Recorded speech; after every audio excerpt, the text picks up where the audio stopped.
And so we want to make sure that we have somebody available to us if he's not able to be here. And we had that service with M Protective Services this past year that come in, and they've been very professional, very polished, and done very well in the time that we provided sub-services. But again, we'll entertain options for any sub-service that can provide for security services that we would have. I just feel better having knowing that we have someone to back up as for a day off, because we all get sick. I just didn't know if you meant in addition to him sometimes, certain times.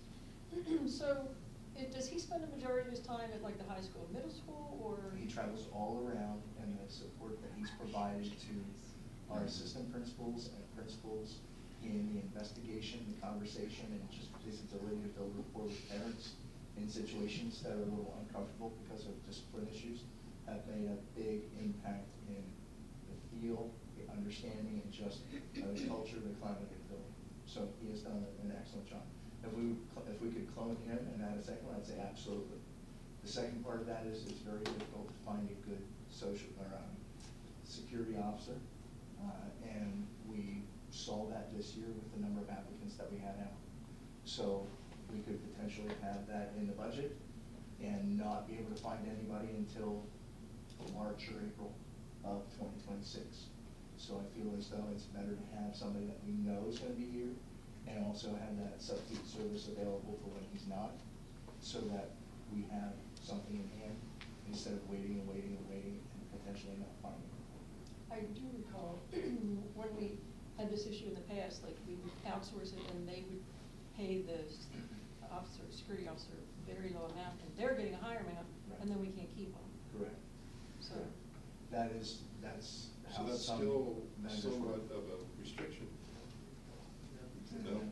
Because our person's internal. Well, no. We have our internal, but if we want extra, then that becomes an issue. Again, because let's say you want him more than you think you're going to need him, and then all of a sudden you're in that same one. Correct, and we've had that situation with our supplemental contract. So as we look at that, I would get, again, talking with Dr. Naylor about this, we would look at a supplemental contract through another vendor to provide for those supplemental services, because we do have additional security for events like football games, graduation, prom, homecoming, and those events.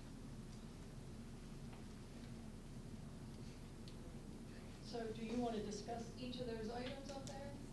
We can go through them again to refresh from last month. So the request, or the budget priority, I should say, is to move part-time admin assistant at the high school to full-time. Yeah, something. Let's discuss that one first. Okay. I say no. I don't see any reason to do that before the merge. I think we should make all our decisions after. Okay. That's my opinion. Anybody else have any opinion? I agree. My opinion hasn't changed since last month. I think that there's a need to increase the amount of administrative assistant. I mean, that the goal is to, for the merger of the two buildings, to decrease the amount of administrative cost. So. Could you explain the reason why you want to change it? Yeah, currently we have one full-time administrative assistant at the high school and a part-time administrative assistant.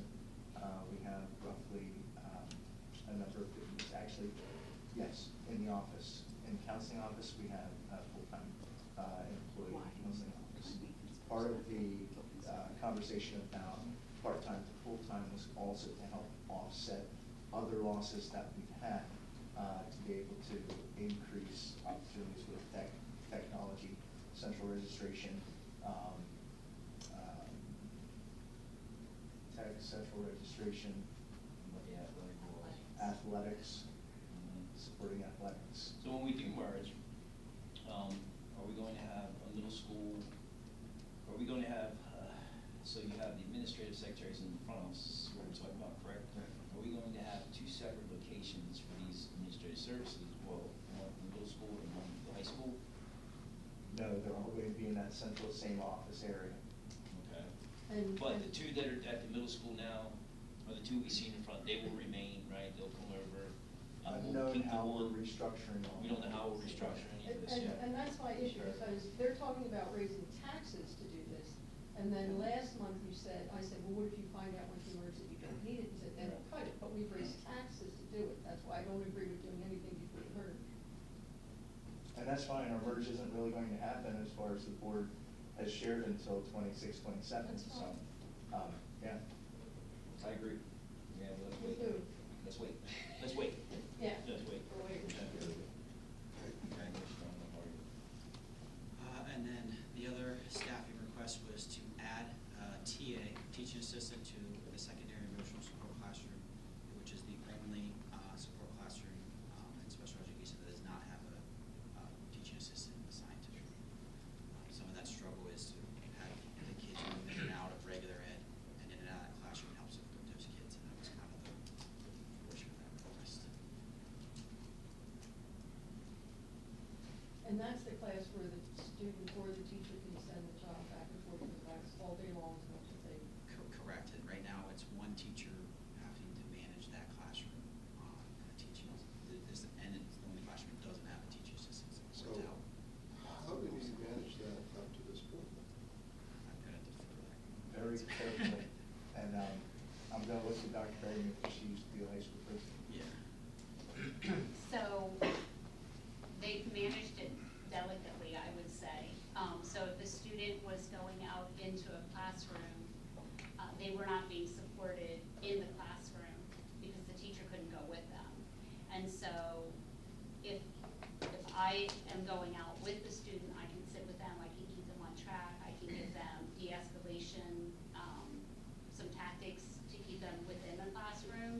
But if they're there by themselves, that can't happen. And so then, as they tend to escalate or get off task, just being disruptive because of the nature of the emotional support, then they're generally sent back to the emotional support classroom.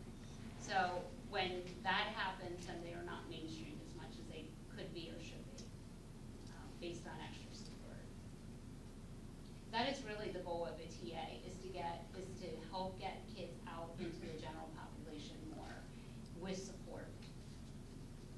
But you said that in every other learning support classroom, we do have a teaching assistant? In emotional Yeah, support. in emotional support. Emotional support and in intensive learning support all have teaching assistants, excuse me, except for at the high school. And we talked at the last work session, we have 5 to 6 learning support teachers in each building. That sounds about. I was gonna say, I without think it's might be a little going bit higher, through, but like, I think sounds that's the about high right. at the high school. I think there's only, I think there's about 4 at the high school. But it's pretty close to. yeah. if you say district-wide, 15, yeah. I'd say that's probably about right. That's currently with 3 buildings before the merge. Yeah, and it would be the same, like, I mean, we still have to provide for the students in the high school. Once it's merged. That would be not somewhere I would see. Yeah. So, I think hearing the 5 or 6, it sounds like we've already, to the, I guess to the general public that doesn't understand, but that sounds adequate already. Well, 5 or 6 what? Learning support teachers or TAs? learning support teachers. So at the high school, we have 3 learning support teachers who go out into classrooms to co-teach with other teachers. And then we have our emotional support, learning support teacher. So that's only 4. And she does not go out to co-teach, as she has kids coming back into her classroom all the time. At the middle school, I want to say they only have 3 or 4 learning support teachers. And they support reading and math, and also in the classroom and co-teaching, and then also in a pull-out setting. Students come to them for help. The elementary, I want to say, has 4 or 5 learning support teachers, and then also their reading specialist. So that might be why it seems like there's more at the elementary, but like I don't believe any building has 6 learning support teachers. I'll just go like Carol. And Sure. On our last meeting, Yeah. she said 5, Dwayne asked, she said 5 or 6, I think. 5 at each building. I'm gonna take that back, there are 5 at the high school, I forgot intensive learning support. I was gonna say apologize. intensive learning. Yeah, there is 5. So just as Dr. Vanderman shared, just to help kind of close this loop, what winds up happening with our emotional support, students demonstrate behaviors and they have behaviors that are unique to them. So putting a plan together to be able to be supported in a regular classroom, that's the goal of special ed. Get a student out in a regular classroom, learning the content, understanding what has to be done, help them win. So a TA helps double that and increase that opportunity to make sure somebody can follow that behavior plan. Can some of the other learning support, because didn't you say that they go help in the classroom, they help students in their actual classroom that But they're in? that's assigned, so let me back up a little bit. So, because to Jean's, when you were saying learning support, I was thinking of the ones who are going out into the classrooms, co-teach, and then pull the kids back in. So, and each level also has the intensive learning and the emotional support. So when we schedule those learning support teachers to go out into the classrooms, they are supporting the kids who have the IEPs for learning disabilities. And so we're very strategic in scheduling to make sure the teachers are going into those classrooms to support. Because that is a legal requirement, is it not? It is a legal Yes. requirement, yes, to mainstream students as much as possible And on they must grade level receive, content. and they must receive their hours. Yep, so we Every- have to calculate their hours, that they are out in regular education and in special education.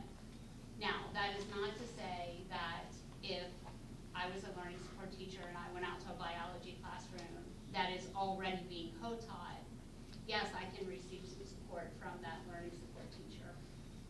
But if I'm not in biology and I need to go to chemistry, well, we don't co-teach chemistry. So there's not going to be a learning support teacher in chemistry. So you really, I know it sounds like you can double dip, but you really cannot. Those teachers are 3 learning support teachers that go out to really support the kids with learning disabilities through their IEPs, are focused on the, really the math, ELA, science in 9th grade, maybe science in 5th grade. They're really focused on that instruction to really try to minimize the gaps that they have in their reading and math due to their IEP. So they're not going out into some of these other courses. Like we have kids who want to take a tech ed course. Our learning support teachers aren't going down to tech ed, but a TA can certainly go to tech ed. Stacy Snyder, who I think all of you know, goes into family consumer science almost every year to help support kids in there. So how does, because you talk about the emotional support, that's more behavioral, how does our behavior specialist fit in supporting students at the Yeah, secondary? help Well, out. they do, yeah, They help and they assist. They assist. but they're not TAs. They assist in the classroom with the teacher, and they also assist in other locations. So we do have a secondary behavior specialist funded by the BCCD grant that supports 6 through 12 across the board. So she's in 2 classrooms, middle school and high school. So she helps primarily offset that, and then she also goes out and helps in addition. So I have a question. Is this a mandated issue? A TA? No. No, but that's the reason you can't bring people from other positions, because they have legal requirements to provide students through services. If they're on their legal documents like an IEP or a 504, then those services must be rendered. So if that's what the learning specialists are helping with, then those students, or you calling learning specialists, those students, that's what they get by law. That's why you can't just pull someone off and send them, to this other department for, a couple hours or somewhere else. So there's no debate of need, requirement, the legal aspect of it, all that. Thing is, pay for it. You got a $42 million budget, and you're talking $61,000.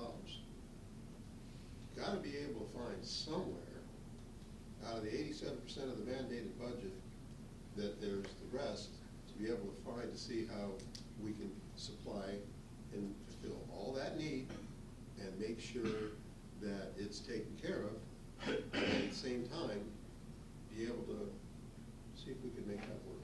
Yeah, we've managed it to this point.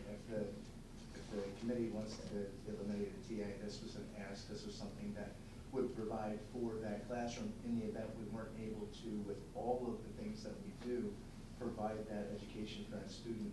If we don't meet that IEP that's provided, we could be liable for compensatory Did you not education. just get rid of the full FTE? That's what I'm saying, if you've got rid of 4 FTE, why do you have to raise taxes for a teacher's assistant?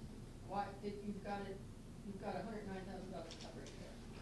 This is, right now, it's just the priorities. We Yeah, didn't get to tax yet at any, so. And we're not, it wouldn't be an elimination of a teacher's assistant, we would be adding a teacher's assistant. Correct, we would be at. Correct. And Is what's our class size right $61,000 now? Well, I was going to say, the class size is growing. It's salary and benefits. What is? Yes, they are. There's two different questions here going on, I'm sorry. No. Go ahead. What are you talking about? What is the class size right now in high school? I would have to look up the class size right now, but I also know that with the 8th grade population that's moving up, I believe Carolyn said 12 to 15 next year in that classroom. But I would defer to her numbers on Correct. Monday. I would really ask Correct. that you ask her that question. But in terms of the total student population, what is the full grade sizes right now in high schools? It's declined since I've been there. Just to give a I'm not point of sure. reference. Well, I'm not sure the question. What is the class size in terms of like how many kids are in each grade? Like In graduating, each graduating graduating class, I'm classes. sorry. Yeah. Like around 1/3, like we have a small class coming up next year, but yeah. We have it's both around years. 1/3. Right. But like 5th grade right now, it's like 160. It's a range. It's a I range. think this was a class where the number could be high or low all throughout the whole day. Yes. Okay. And we could have completely different circumstances next year than we have this year. Well, we know that we have an increase in students, as Dr. Kramer That's just said. moving in from 8th grade. One of the flexibilities that allows us to get kids to move in and out of the classroom is the number of professionals that we have working in them. So if we only have one teacher in the classroom, we're going to have 12 to 15 kids, then that teacher can't go out as long as one student is in that classroom. So having a TA to support that one teacher and then 12 to 15 students increases the opportunity to get the teacher out in the classroom, to support that IEP, to support those students, or the TA out, or a combination, and therefore it keeps that number in the room at any one time to a minimum. So how will we pay for this? Because you said that we haven't gone to the tax increase. So how will we, because we can't tell you whether or not we want it, unless you tell us. So the part of the priorities was linked to it. We wanted all the priorities. Obviously, the admin assistant, the top one, came off. So if we want to single out just the TA, yes, it can be used for the attrition of the position to offset with this. It So was you more will of get a- what you want, it just, okay. Correct. Right now, it's just the priorities. We haven't linked it to anything. It will be linked in subsequent slides, but right now it's just, is it making the priority list to be kept in the budget? Or we can talk about getting rid of the athletic expansion of the softball field move. I agree. That's a whole lot of money. I agree. Why don't we just get rid of that right now? If we're gonna argue over a TA for secondary emotional support room that might have 14 or 15 kids in it, helps them get in on the classroom, for $61,000, that's a steal. If we can move kids out of that classroom and get them the help they need to get into the regular classroom. We're not I don't see saying what we're not to do haggling that. about here. We're not asking or saying that any of that does not get done. That's not the issue. Then- The issue is, how do we fund it? Well, And we if just they've got rid already of a said full they term, can. we just got rid of a full-time employee, right? Okay, So there you go. okay, so there's no Done. problem. There's no problem. Okay, all right. Then let's move on. So we are including that in the budget. So when we talk about the next couple slides or the total budget, all the priorities are in there to show what it would cost for all in. So when we remove these or add these, we'll have to reflect that in a subsequent presentation. So I just want to make that. So right now, the TA, I just want to agree that that's making it to continue forward in the budget. Keep that in there for, is that 61,000 just salary or salary and benefits? It's salary and benefits, both. So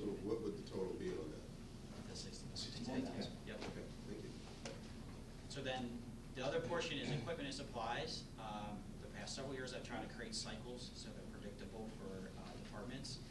One of the departments that requested was maintenance. He's looking at replacing outdated water wheel. In this particular replacement cycle, that water wheel is $16,000. Part of the equipment cycle is he has a variable. He's creating a 5-year plan of what equipment is getting close to end of life. So this cycle would be somewhat in a long-term nature of holding. It's not a one-time purchase and then it goes away next year. It would be more or less. He has a plan to replace several items over the next couple of years. So the $16,000 would be the next few years kept in the budget. So that's why it's on this priority request in this fashion. Water wheel? Is that what you said? Is that Yeah. what you said? Yeah. Yes. So if you ever notice on the baseball field or the track, he has the water shooting out and it reels itself in. Okay. That it's been around for 30 years and it's getting some wear and tear. Do you think we can get another year out of it? I think anything we can always try. We can't guarantee it or we'll make it.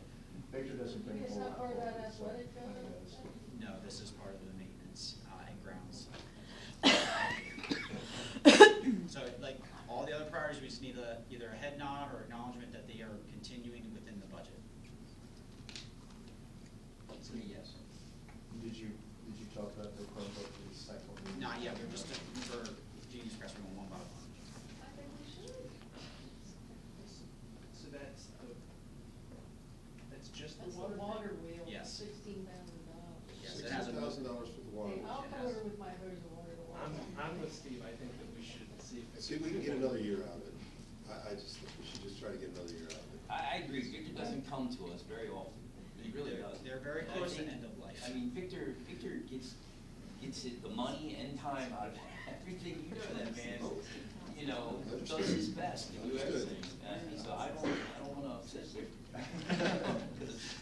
We, you know, I just think that if we could try to get another year out of it, it'd be. Well, ask him, ask him. I think some of the opposition to that is what happens when it breaks and he doesn't have the budget to pay for it next year, if it's a Jump over mid-year. Amazon with free shipping.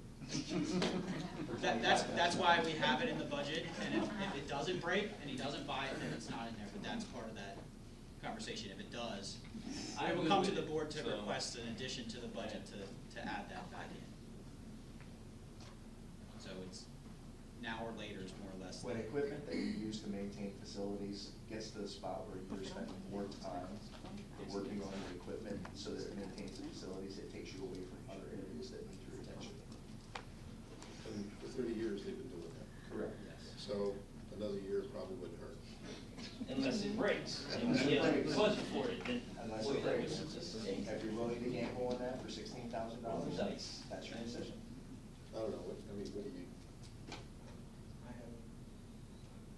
Hey, you say it's just $16,000, but from the time I've gotten back on this board, it's constant stuff that we're voting on to put in. Well, for and buying. you know, part of that is because, you know, for 30 years, you don't keep things up. You don't spend the money on your infrastructure. You don't do that. Then the payment comes due. We are unfortunately the ones that are here now that are paying for things that didn't get paid for 20 years ago or 30 years ago. I mean, that's part of the problem. I mean, we pushed off that building for decades and decades and decades, and that's why we ended up where we were, yeah. And that's why it ended up costing, you know, what, a third or half of what it would cost to renovate the old building as it would to build a new and renovate, you know? And that's why we found ourselves in that position, having to make that hard choice. So, you know, why we should save future generations from making the same difficult choices we now have to make. I don't like passing things down the road. I like to shoulder the burden and the responsibility myself. But this item says equipment replacement cycle, so what I'm assuming that you're wanting to do is put $16,000 in the budget for every year. Correct. For. He has a 5-year. Water wheel. Yeah. Part of the another piece request was to make a equipment. 5-year plan for replacement at end of life cycle. So next year, if we would furlough this to next year, this could be a $50,000 request because this next piece of equipment is $40,000. Like each equipment has a different. So we do $16,000 this year and increase increase the budget to hold for 16. If something came in larger, we have at least 16,000 groundwork to apply to that.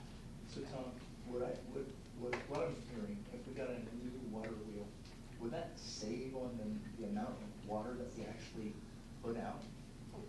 Potentially. You gotta water fast no matter what, brother. You're trying to sell it, I get you. New equipment costs less to maintain and is more efficient to provide for the maintenance. Yeah, of but you know new what, wheels. stuff made 30 years ago is more Sure. well-made than the stuff they put out I now. don't disagree with that. That's where we're there. But I also Until it can't breaks, guarantee it. yeah. Can't guarantee it'll make it a full baseball season. Is there? I think that we're doing some of this backwards. I think that you need to tell us how we're gonna pay for it, where we have the funds to do it before we say, yes, we're gonna approve it. Well, I think part of what we're doing, I don't disagree, Nick, one of the things that I've asked Tom to do is to identify priorities. What are the priorities for the board? So looking at that and saying, what is it that the board wants us to prioritize? We heard tonight, we want to prioritize student learning in IEP classrooms for our learning support. That was a priority that I heard from this group. So as we continue to move forward, if it's not a priority to provide an equipment maintenance cycle, that's fine, we can move forward. But that is the process that we're looking at, because we will get to the money to take a look at how do the priorities, and we can all work together to figure out which priorities we The can. thing is, we've got to move it forward now, and then we figure out, you know, I mean, the ask is for a revenue increase. It's, and it's multiple years, it's But not just. the question is, we don't know what that expense is gonna come to be until the priorities are set. I can't attribute how much revenue we have or don't have until I know the number that we're trying to achieve. So I need to say, what's making it, so I can say, this is how much we need by what made the priority And list. by authorizing that at this point to do your priority, we still decide how we're going to pay for it. Yep. We You still have, decide- you have until That's right. June when the final Absolutely. budget is passed. Absolutely. It's just establishing priorities. What do we think is important? Okay, If but we just determine just what's so it's important- clear, it's Is not the like, okay. water wheel, That's, Is that- it's, the I would essence say of it this. is the equipment cycle Is an replacement. equipment replacement cycle important? So that we can replace our equipment on an annual basis. Is that And important? if we make that preparation while we're putting that and getting prepared for, you know, the future, then future boards, it will already be taken care of. All they have to do is keep up the cycle. It's not And it just, yeah. different than our technology lease cycle or our prior bus replacement cycle or any of the other replacement cycles we were planning or had in the budget at that time. This is just, we never had this. This is a request above and beyond prior. And I think this is budgets. smart budget, right? So in the future, you have Very one for the future. predictable. Yeah, very, right. And then At a with later your, date. and with your priority, you can Correct. figure out within Correct. our existing That's right. pool of our budget, we can figure out how we can pay for that. That's Correct. That's correct. Okay.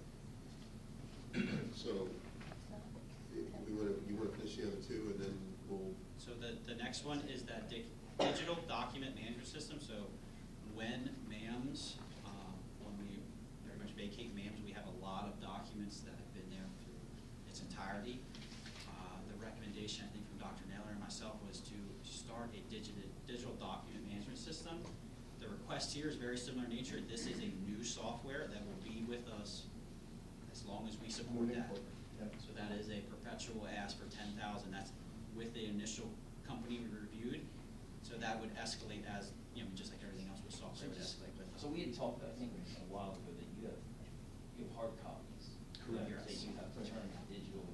This is in that, So- this is in that payment here or not? So this is just looking at establishing a digital document management system. We can Okay. either A, have our internal staff scan and digitize those So that in a slow, process steady now- process.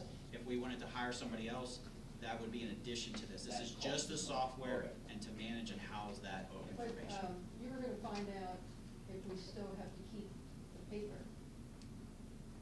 Are So we as gonna long be able to as- shred everything and get rid of it? As Yeah, long once as it's- we are able to access that, we do not have to keep it. Usually by law, you don't have to keep the physical. I'm sure there are some, but this would take, I would say, the bulk of our requirements down. But again, Even our that's- existing